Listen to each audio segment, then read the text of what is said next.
So representational alignment or misalignment, how can we study it? Why should we bother studying it? Let's get right into it. All right, there we go. So, you know, we had a wonderful talk from Janneke today about fluctuations in individual representations. But what we are going to talk about now are differences in representations between, you know, multiple brains, multiple agents, multiple people. And so to motivate that a little bit, you know, with a little bit of a historical bend, we can take a look at alchemy and chemistry, right? So on the left here, we have Basil Valentine's table of alchemical symbols. He was a famous alchemist from 600 years ago, 15th, 16th century. And on the right, we, of course, have the periodic table. And so imagine a meeting between Basil Valentine and a modern 21st century chemist, right? They live in the same world. They're both intimately familiar with the materials that comprise that world, but they're going to have a lot of difficulty expressing their values and generalizing the results of their experiments together. You know, what would likely happen is that the alchemist is going to struggle to understand and learn from the examples of a reaction demonstrated by the chemist. And the reason for that is because the alchemist wouldn't have the right inductive biases for the way the world actually works. So, you know, the way we like to think about that is to say that the alchemist and the chemist lack representational alignment, right? They represent the world in fundamentally different ways, and this impedes generalization and learning between them. Meanwhile, if we were to take two modern day chemists, they're likely to be much more aligned, right? We're not saying the representations are going to be identical. They can have disagreements. They can have different areas of specialty, but they're likely to be much more aligned. And our claim is that because of that, they're going to have an easier time working together. So what I want to do today is very briefly talk about, you know, one of the ways that we study representational alignment, just to give you an idea of how to do that, and then give you a few examples of interesting results to motivate why you should bother doing that. So in particular, I'm going to give you like a very simple 3-step formula for, you know, studying representational alignment in your own labs. So step 1 is you want to find a way to infer the shape of hidden representations, right? When we're talking about neural networks, extracting their hidden representations is really easy. But how do we do that for humans? Now, normally when I give this talk at like cognitive science venues, I make some kind of remark about how like neuroscientists can do that, but we need to find clever ways. But you know, here I can actually say the neuroscience part as well, right? So you can actually get readouts from the brain, and you can say that these things are representations, right? You have these vectors, you can start doing things with these vectors. Cognitive scientists don't have access to that, and sometimes they don't trust the data that they get from neuroscientists, so they need to look for alternative approaches. So how do we do that for humans, which cognitive scientists think of as black box machines? So say we have some stimuli and we want to know the like representational geometry or the nature of the representations for humans. And these stimuli are a set of colors. What do? So going back like 60, 70 years, cognitive scientists have had a very simple trick for doing that, which is by using similarity judgments, right? So if I ask you, how similar are these two colors, you can give me some kind of graded rating. And once I get a number of these similarity judgments from you, I can fill in this distance matrix or similarity matrix. Once I have that matrix, I can start doing all sorts of interesting things with it. So in particular, I could apply a low-dimensional embedding technique like multi-dimensional scaling to try and find embedding vectors that are going to respect the distance constraints laid out in that matrix. Right, so when we do that with colors, we get the color wheel out, which is really beautiful. And this is the representational geometry of how we perceive colors and represent colors. Okay, great. So we have a way to probe representations. We have a general sense of how we can convert that into inferences about representational geometry. What do we do next? Well, next, we need to actually pick a metric for evaluating representational alignment between two different agents or people or models. Now, all that really means is that once you have similarity matrices for your two agents, you need to pick some kind of metric So, say we have a similarity matrix for two humans or a human and model who were shown the same stimuli. We just need to compute the level of agreement between those two similarity matrices. Right, so this should be very familiar to neuroscientists today. That's representational similarity analysis. For cognitive scientists, this goes by different names, but roughly speaking, this is equivalent to RSA.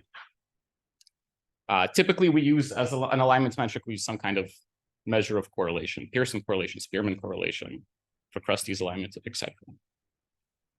All right, great. So you have a way to extract hidden representations. You have a way to compute the distance between two sets of representational geometries. What do you do now? Well, now you have to go and measure alignment across diverse domains.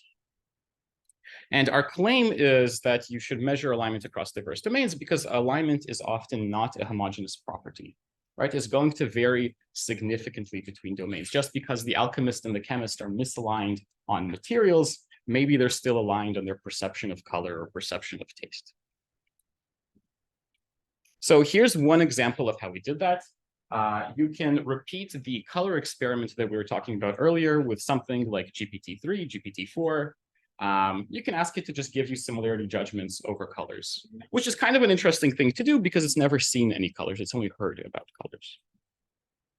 And so when you repeat that procedure I was talking about with GPT, you end up actually uncovering something that looks a lot like the human color wheel, right? The latent space looks pretty familiar to us. So let's find out if that's actually the case. We can measure the correlation between human and GPT similarity judgments. And find out, what the degree of agreement is.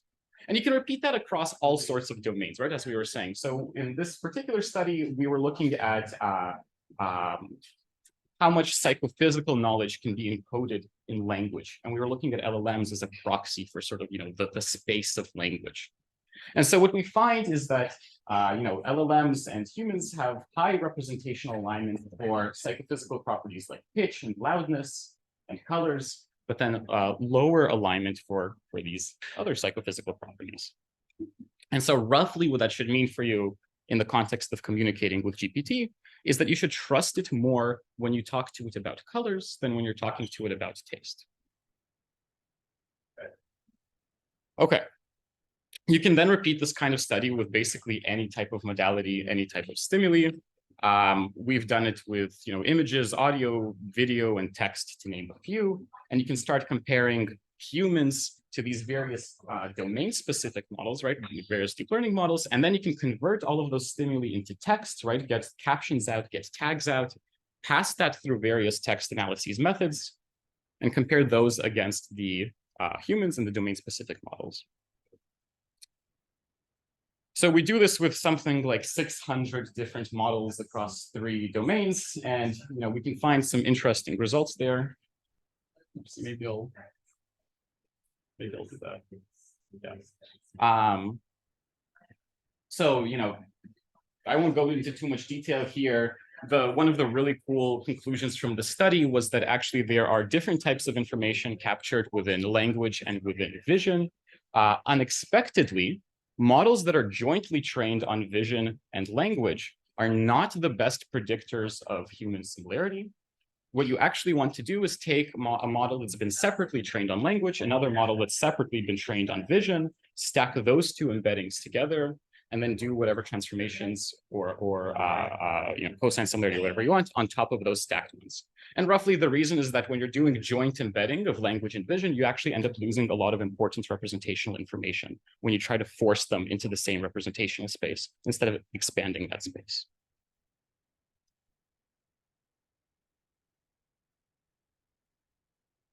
Okay, cool. So we have our formula now. We have these 3 steps. We know how to work with representational alignment. Why should we do that? All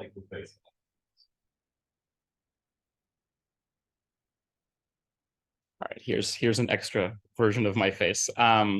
Why should we study representational alignment? So every time I click that, it disappears. So, okay, my claim is that being representationally aligned with another system lets you not only communicate with that system, but it also allows you to model that system and predict what it's going to do. And the reason for that is because alignment governs the communication dynamics between two intelligent systems. So as I keep saying, these systems can be almost anything. It can be humans, animals, models, brains. It can be individual layers of a neural network. It can be various modalities, right? We're talking about multimodal models. It can even be groups of people or communities. And the settings that you can start finding interesting implications of this are in communication and cooperation, competition, right? So obviously things like theory of mind are going to be relevant here when you start thinking about what is your partner going to be doing. And it's also important for prediction, right? So if you want to understand a complex system via a simple one, which is a lot of what we want to do in neuroscience and cognitive science, and finally recently in machine learning, representational alignment is going to be a great avenue for doing that. So I'm going to focus in particular on what happens when we align models with humans. A lot of my research is focused on that particular application. And so I'm going to claim that these are the important downstream effects. Yeah, these are the important downstream effects we get when we have increased alignment between humans and models. Right, and these are some of the main things we care about in machine learning. So if representational alignment gives us these, that's something we definitely like to know. Let's start with these three properties. I'll give just a few examples of different papers we've worked on related to various properties. So we'll start talking about generalization, sample efficiency, and robustness. I'll talk about it in a theoretical sense first, and then motivate it with some real data. So as an example of how alignment affects teaching dynamics, let's consider a setting where a teacher needs to teach a student about a new object or a new class of objects. Right? We assume that the teacher and student have some shared previous data, some previous concepts they both know about. The teacher is exposed to a new stimulus and needs to teach the student what that is. Except what we're going to do is constrain the communication between these two agents such that they can only communicate in the form of triplets, right? And these triplets look like this. So the teacher can make statements of the form, the new object is closer to concept X, Wolf, than it is to concept Y, Lemur. So what the student then does is evaluate that triplet in their own representational space. And you can see that the student's representational space, and most of you can see it, is a little bit different than the teacher's representational space. So what the student does is says, okay, it's closer to Wolf than to Lemur, which means it can't be in this half space, right? I can exclude this half space from the potential locations in representation space of this new object. And they can keep repeating this process over and over again as the student keeps cutting the space in half until it converges to a small area where the object can be. The success and convergence rate of this procedure obviously depend on the alignment between the two agents, right? If they're highly misaligned, then it's not going to work very well. But let me show you how exactly that's going to work. So this is the only bit of math I think that I want to talk about today. And it's a very light bit of math. So we're going to basically we use a tiny bit of information theory to think about this communication game that we've designed. And say we come up with this measure of probabilistic representational alignment between the teacher and the student. And that notion of alignment is just if they agree on the triplet, right? If they agree that X is closer to Y than to Z, then that's the probability of that is their degree of alignment, let's say. Okay, if that's the case, then we can actually formulate this communication game as a binary symmetric channel, right? So the teacher is an encoder, Alice sending bits to the student, right? Because you can think of each triplet as actually just being a single bit of information. Is it in the left half space or is it in the right half space? Now, here's the thing. What we know from information theory is that the capacity of these binary symmetric channels has a U-shaped relationship with probability, right? So in other words, in our case, it has a U-shaped relationship with alignment. So what we should expect is that when alignment moves away from 0.5 in either direction, we're going to see that Alice and Bob need fewer bits in order to be able to communicate. Right? And in our case, bits are these forms of representational information. Okay. We discussed, what we should get in the case of these like triplets, but what the triplets have to do with our normal supervision signals.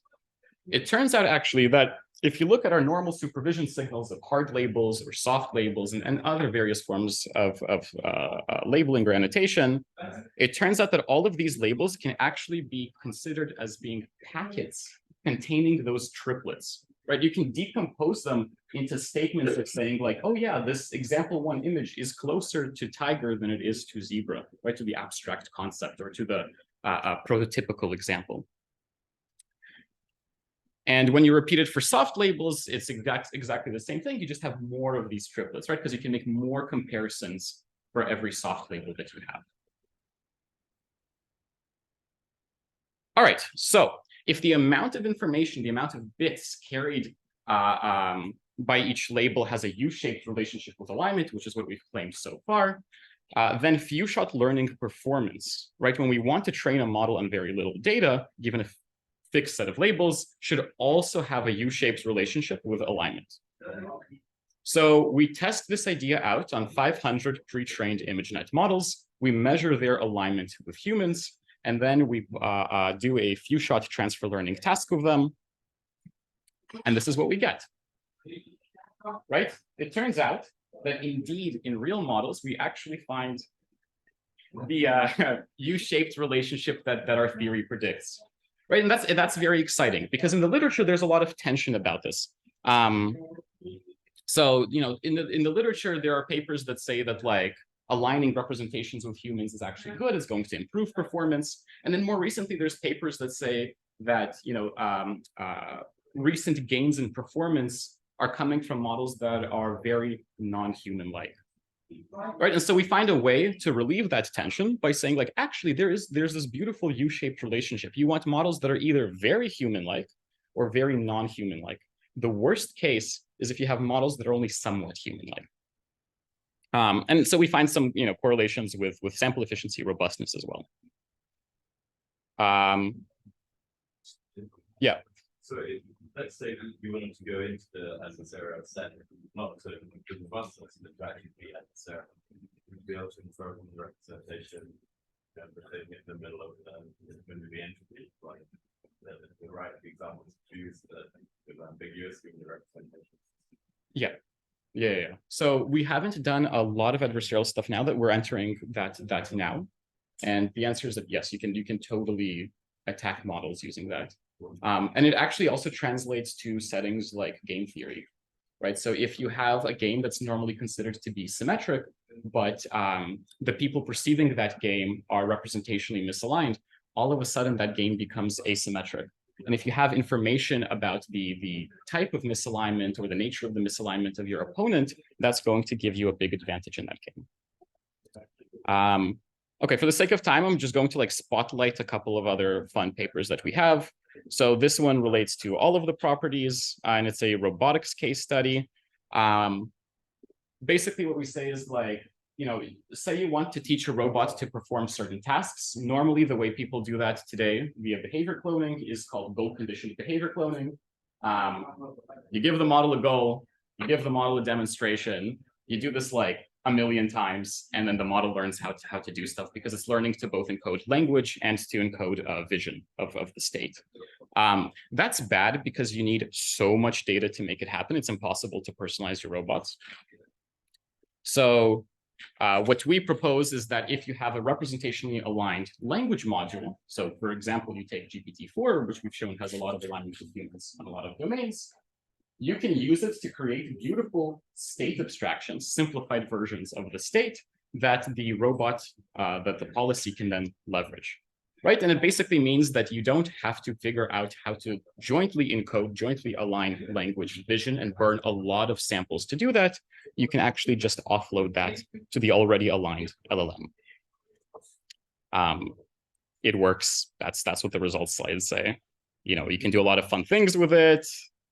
You can change the linguistic command that you're giving it, and it's still going to work. But whatever, I'll skip over it.